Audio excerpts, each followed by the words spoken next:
¿Cómo están? Esperamos que muy bien. Nosotros muy emocionadas de estar aquí en nuestro canal y les damos la más cordial bienvenida. Así es, mi nombre es Mirna García y Cristina Lozano. Y juntas somos las Lead Coaches MX.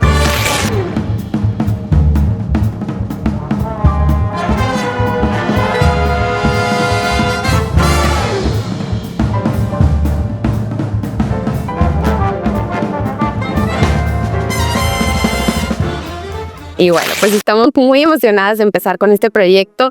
Cristi y yo tenemos muchos años de conocernos, de trabajar juntas, con muchos maestros, en muchas escuelas y con muchos alumnos.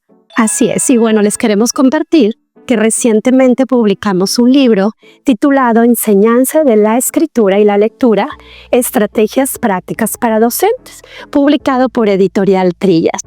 Este proyecto es como la culminación de todos estos años de trabajo con diferentes maestros, con diferentes alumnos, y pues es como un compendio de todas estas estrategias que hemos visto a lo largo del tiempo y que han funcionado dentro del salón de clases, dentro de las escuelas, en la formación de lectores y escritores, y nos gusta decir que no solamente para la escuela, sino para la vida. Y pues bueno, hemos trabajado con maestros de todos los niveles en ambos idiomas, y pues queremos compartir esta experiencia a través pues, de estrategias que son muy prácticas y muy útiles. Así es. Y dentro de este proyecto, pues incluyen también las redes sociales, Cristi. Estamos muy emocionadas que estamos en Instagram, en TikTok, en LinkedIn, en YouTube y hasta en... ¿Cuál fue la que me faltó? Se me hace que ya las mencioné todas. Todas. Y esperamos que nos sigan porque vamos a tener cosas muy prácticas, ya sea para papás o para maestros. Y todo esto en el tema de la formación, de la lectura y de la escritura, que es tan importante sobre todo en estos días de tanta tecnología y que los maestros pues nos enfrentamos a muchos retos con estos pequeñitos que se están formando. Además, la lectura y la escritura son considerados pilares fundamentales en el desarrollo de cualquier idioma y de cualquier lengua. Es correcto. Por eso hay que darle la prioridad que merece. Así es correcto. Y bueno, pues vamos a dar inicio a esta charla. El día de hoy queremos platicarles un poquito acerca del contenido de nuestro libro y también platicarles un poquito de qué es lo que vamos a estar ofreciendo en nuestras redes sociales para que nos sigan, para que nos compartan y para que podamos tener más alcance y llegar a más maestros, a más papás, a más escuelas y poder seguir compartiendo todo esto que hemos aprendido a lo largo de tantos años. Claro. Muy bien, pues vamos a empezar con un recorrido de los capítulos rápidamente de nuestro libro. Así es. Y bueno, el capítulo que quieres compartirles, Mirna, el capítulo número 1. Es correcto. Que este capítulo, fíjate que es muy interesante, Cristi, porque hablamos acerca de el proceso de la adquisición de la lectura y de la escritura. Y cómo muchas veces creemos que todo esto ocurre únicamente en el ambiente escolar, que tenemos que esperar a que los niños lleguen a primero de primaria para que puedan aprender a leer y escribir. Y pues no, nos damos cuenta que las investigaciones y la propia experiencia nos dice que todo este proceso comienza en casa.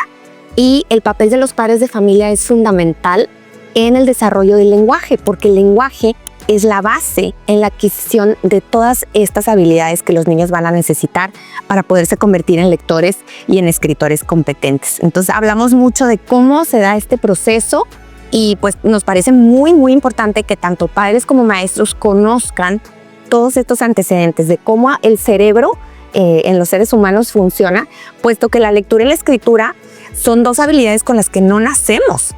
Las tenemos que ir aprendiendo. Entonces hay ciertas cosas que tenemos que ir observando desde que son bebitos, inclusive desde antes de nacer, cómo podemos ir estimulando este lenguaje y este desarrollo. Y abordamos todo esto que estás platicando, Mirna, a través de etapas muy específicas, tanto de la lectura como de la escritura, para que tanto papás como maestros puedan identificar las etapas en las que están sus alumnos o sus hijos y puedan ayudarlos a crecer y a mejorar y a desarrollar estas habilidades. Es correcto. Entonces, bueno, de eso se trata el primer capítulo, muy interesante. Así es. Y el segundo. Bueno, el segundo y el tercero hablan de un recorrido de varios métodos o metodologías que han surgido a través de la historia y cómo cada una de ellas ha aportado algo valioso para la adquisición de la lectura y la escritura en la actualidad.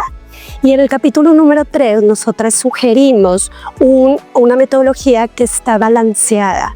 Tanto la escritura como la lectura pues implican un desarrollo a la par, como hace ratito lo decías, son actividades o habilidades que se complementan. Entonces proponemos una metodología en la que la lectura y la escritura están balanceadas. Exacto. Y conectadas, porque esto también es súper importante. A veces creemos que son dos cosas completamente diferentes y nos damos cuenta que en realidad la lectura enriquece la escritura y viceversa. Claro, entonces ahí está el balance. Del que hablamos. Así es. Muy bien. Bueno, y pues el capítulo 4 habla acerca de la importancia de fomentar la autonomía en los alumnos. Y esto lo vemos muy seguido dentro de los salones de clases, en donde nos damos cuenta que a veces los alumnos se hacen muy dependientes del maestro. Están esperando que le den la instrucción, están esperando que le digan qué hacer, qué leer, qué escribir. Entonces aquí es donde fomentamos mucho esta parte de la independencia, en donde hacemos que los estudiantes se conviertan en personitas autónomas que se hagan responsables de su propio aprendizaje. Claro. Y en este capítulo proponemos un modelo gradual en el que inicia con el modelaje propio del maestro. Es muy importante que tanto los alumnos como en el caso de los hijos puedan seguir el modelo de papás y de maestros. Poco a poco vamos involucrando a estos alumnos a que practiquen, y entre más practiquen van a llegar, como dice Mirna, a lograr una autonomía o una independencia, tanto en la academia como en cualquier actividad. Exacto, porque en realidad se puede aplicar a cualquier actividad. Muchas veces, ¿cuántas veces hemos visto maestros que mandan a los niños a escribir un resumen, por ejemplo, ¿verdad? Y entonces, pues los niños van, hacen el resumen y luego regresan, se lo dan al maestro y el maestro se frustra, se enoja porque los niños no saben hacer un resumen, claro, cuando en realidad nunca hubo un modelo previo o una enseñanza previa que hizo que el alumno pudiera entonces practicar conforme a un modelo, conforme a un ejemplo. Y además sugerimos mucho el trabajo colaborativo dentro del aula, en el que los alumnos, después de ver un modelo, hacemos juntos y luego hacen entre ellos para que finalmente ellos puedan lograr a sus aprendizajes, su independencia. Es correcto. Muy bien. Y bueno, pues en el capítulo 5, en el capítulo 5 hablamos de la importancia de instaurar dentro del aula rutinas y transiciones. A veces al inicio del ciclo escolar nos dicen los maestros que es una pérdida de tiempo poder instaurar estas rutinas. Sin embargo, en el transcurso del ciclo escolar vemos que es ganancia de tiempo, puesto que los alumnos saben perfectamente qué hacer, cómo hacerlo, dónde hacerlo, y pues llevamos de la mano en este capítulo a los maestros para que poco a poco logren instaurar estas rutinas de manera favorable. Y siempre les decimos que más bien es una inversión de tiempo. Así es. Ese tiempo es una inversión muy valiosa que luego paga a la larga. Entonces vale la pena invertir este tiempo en practicar estas rutinas y estas transiciones, y eso también le da muchísima seguridad a los alumnos dentro del salón porque saben lo que sigue, saben qué esperar y se sienten todavía muchísimo más confiados y más autónomos dentro del aula. Así es que los invitamos a leer este capítulo porque es pieza fundamental, sobre todo en el inicio de cualquier ciclo escolar. Así es. O después de un receso vacacional. Muy importante. Porque luego se les olvida. Acuérdense que a los niños les da amnesia, a los maestros también amnesia los da amnesia, pero entonces bueno, eso nos ayuda a conectarnos nuevamente. Así es donde nos quedamos. Bueno, y pues el capítulo 6 habla acerca de la planificación de las mini lecciones e integrar con otras materias. Esto es muy, muy importante porque lo que nos hemos topado a lo largo de todo este trabajo que hemos hecho juntas, Cristi y yo, es que muchas veces los maestros nos sentimos abrumados por la cantidad de contenidos académicos.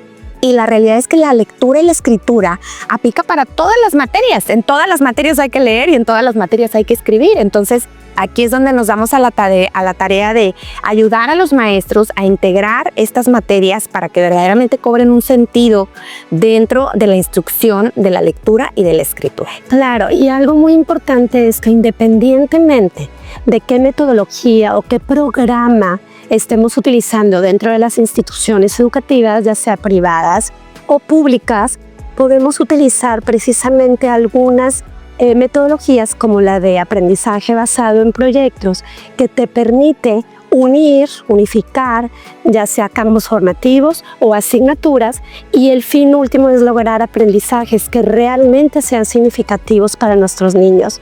A veces los maestros planean pues algunos objetivos que están muy desligados de una realidad actual, y es muy importante contextualizar cada uno de los aprendizajes que suceden en el aula.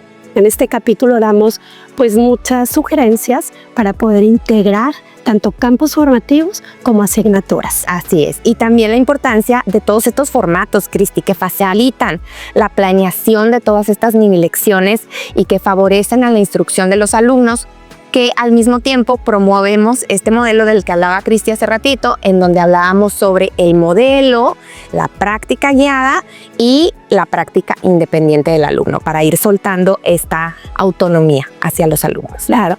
Y aunque de alguna forma proponemos capítulos, como dice Mirna, todos están entrelazados y nos ayudan desde el primero hasta el final, no es de manera lineal. Estos capítulos nos pueden ayudar de manera cíclica.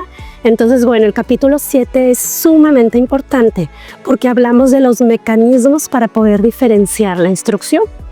Yo creo que una de las problemáticas más importantes de hoy en la actualidad es que los maestros queremos enseñar lo mismo por igual a todos nuestros alumnos, y pues la verdad es que tenemos que encontrar cuáles son sus áreas de fortaleza y de oportunidad para poder diferenciar.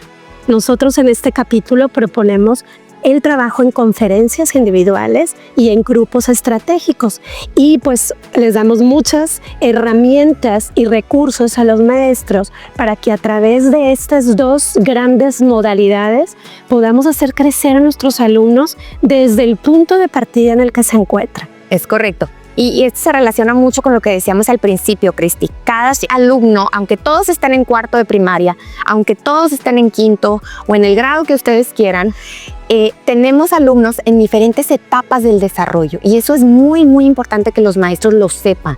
No podemos sistematizar, no podemos estandarizar la educación. La educación tiene que ser diferenciada. Tenemos que estar muy conscientes de las necesidades auténticas de cada uno de nuestros alumnos para que desde donde se encuentren podamos ayudarlos a seguir desarrollando todas estas habilidades de lectura y de escritura que son tan importantes y que además requieren de algo muy específico para cada uno de nosotros. Sin embargo, bueno, sabemos que es imposible poder personalizar la educación como tal en un grupo grande de 24 o 25 alumnos.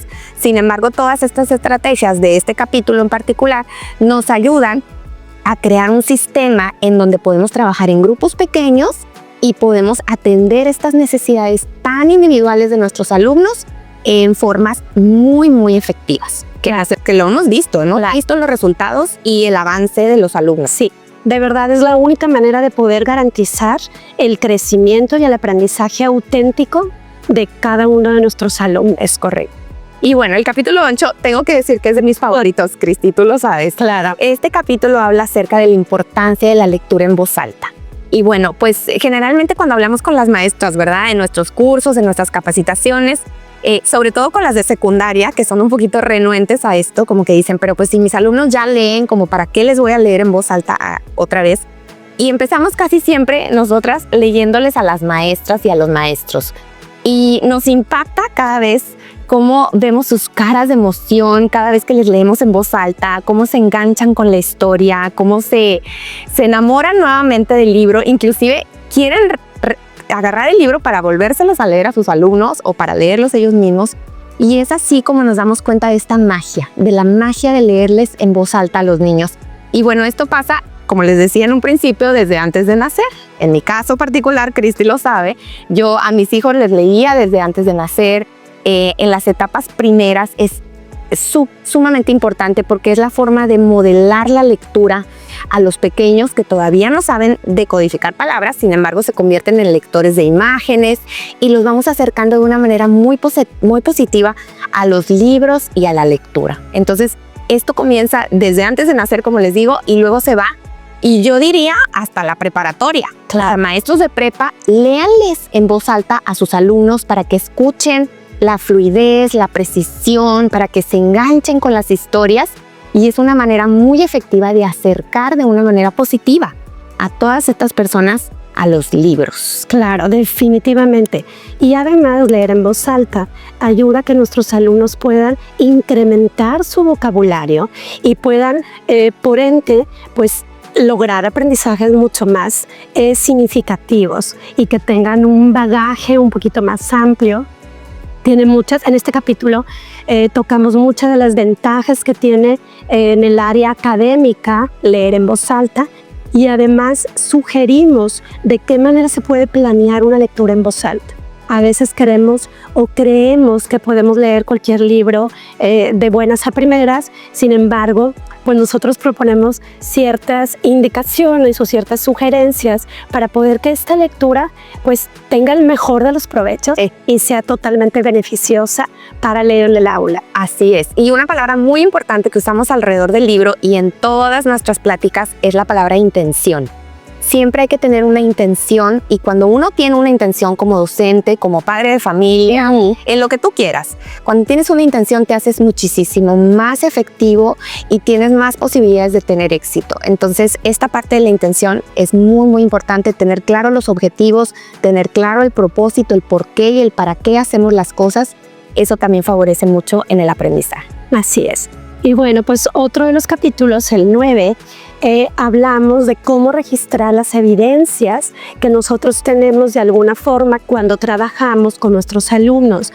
Como hace ratito les platiqué, este libro no es lineal, es cíclico. Y de alguna forma este capítulo es muy importante para los maestros porque nosotros proponemos ciertos formatos en los que podemos registrar cuáles han sido los avances, qué estrategias muy específicas utiliza el maestro dentro del aula, qué resultados ha obtenido con ese niño, y aparte dentro de esa conferencia modelamos ciertas estrategias que también requerimos registrar para tener evidencia. Hace tiempo tuvimos un coach que decía que registrar evidencias, si no las registras, nunca existieron. Entonces, de alguna manera es parte del seguimiento que tienen los maestros para poder dar,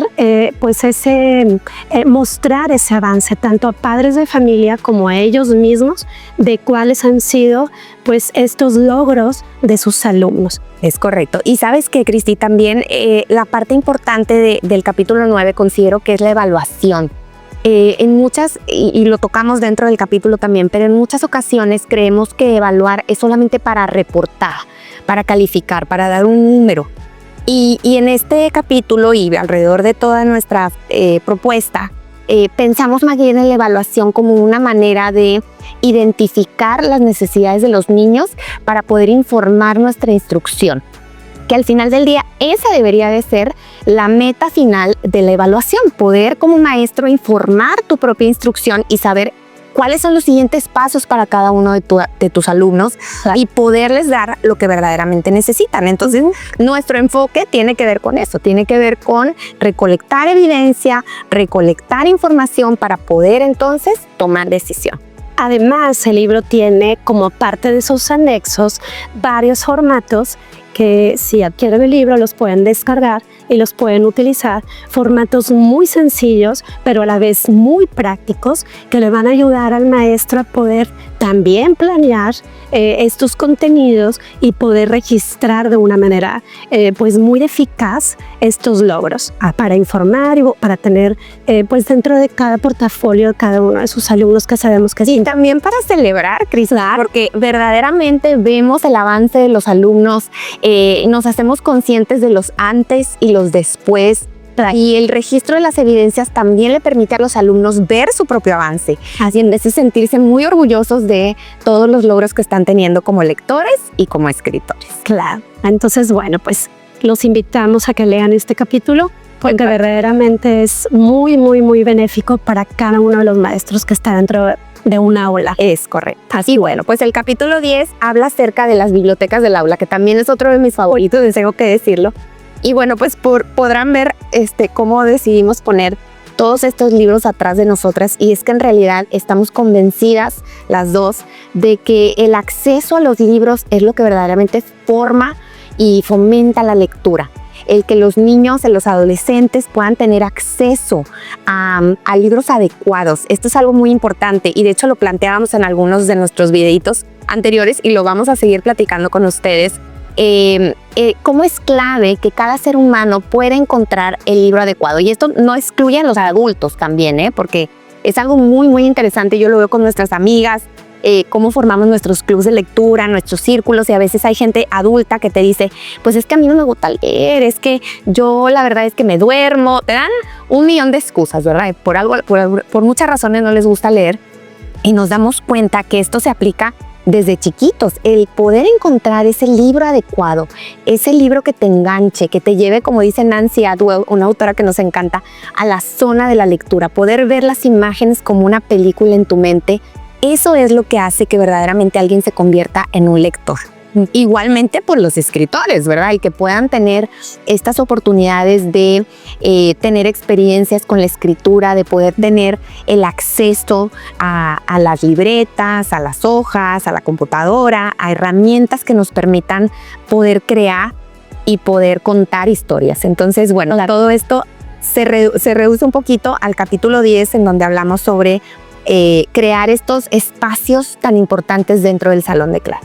Además, es muy importante que poder compartirles que muchas de las ocasiones los maestros nos dicen que no saben cómo hacer una biblioteca dentro del aula, que tiene recursos limitados, que dentro de esas instituciones no hay una logística o un protocolo para poder hacer una biblioteca, y nosotros muy atinadamente damos en este capítulo algunas sugerencias muy prácticas que a veces no requieren la inversión de dinero y sin embargo pues pueden ayudar a crear estas bibliotecas, ya sea con libros que los niños tienen o creando un fondo económico en el que al inicio del ciclo escolar pues se pueden instaurar ciertos mecanismos para lograrlo. Así, y tenemos historias de éxito, claro. Muchas historias de muchas escuelas que ya se han unido a esta causa y han armado bibliotecas de aula. Inclusive tuvimos una experiencia preciosa en una escuela pública